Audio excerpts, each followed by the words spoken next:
basically an insurance company bills what they want.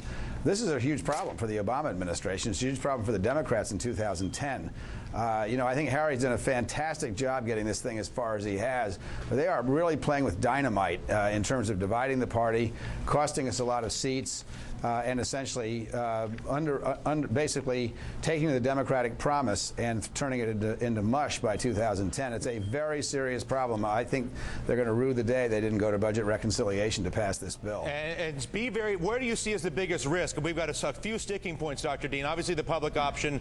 There's the talk of the treatment of the sale of private insurance policies that fund elective abortion, even if they're sold inside of the nationally funded exchange. They don't want to do that, or some don't want to do that. How do you pay for it? All in taxes on the rich to pay for this without breaking the monopoly, the fear-mongering among the seniors.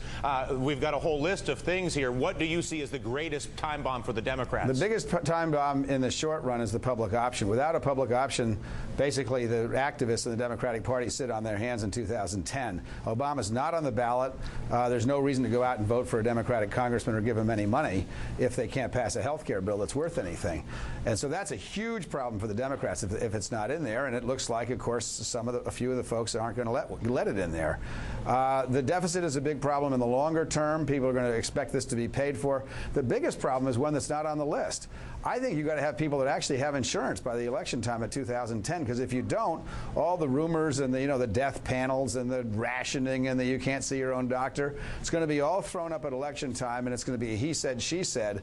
One of the things I discovered in my career in politics is if you want to dispel rumors and fears and stop fear-mongering, actually get the bills done and get some people insured. And the best way to do that is to have a public option and make it be Medicare with obviously some payment adjustments, and let some people under 65 into Medicare. It's the only way you can get this thing up and running by 2010. Let some people under 65 get into Medicare by starting, say, June 1st of 2010, after the president signs the bill. All the rumors go away. At what point, Dr. Dean, do we have to acknowledge that our political process is not equipped to solve this problem? That problems like this simply can't be solved through favor trading and accommodating special interests. They can only be solved through politicians who actually understand the issue and are willing to do the obvious. If you want to cover more people and have it cost less, you have to break monopolies and come up with new plans. You can't just do old school favor trading. Well, I think the favor trading doesn't bother me that much. Look, Louisiana has as much right to money as New York or California does. That's age old. I mean,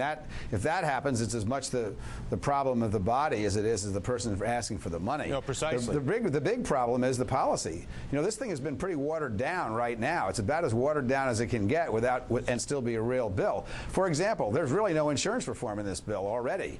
I just figured this out in the last few days. Even the House bill, which is the better of the two, and the Senate bill's a decent bill, but even the House bill, you can be charged twice as much for insurance if you have a pre-existing condition. Well, that's not really guaranteed issue or community rating. So there's not a lot left in this bill. The public option is about it. Yeah, but if you're an insurance, but let's be honest, if you're an insurance company and you can get it legalized that everybody has to buy insurance or they pay taxes, it's a pretty good deal if you're a health insurance company. Well, that's the thing. And if they get rid of the public option, this is just a bill to give away taxpayers' money to the insurance companies, just like they did to the banks and AIG. And I think the Democratic Party goes over and up in smoke. I think Sanders has got the right idea. You might as well kill this thing, because the people are going to be furious if it passes, if it doesn't have a public option in it. All right, listen, Governor, it's always a pleasure. Enjoy your weekend. I know it's a short one. Enjoy the holiday. We'll talk to you soon. Thanks, Dr. Howard Dean, obviously with us from D.C. today. Bernie Sanders, by the way, from the Senate will be along in the next hour again.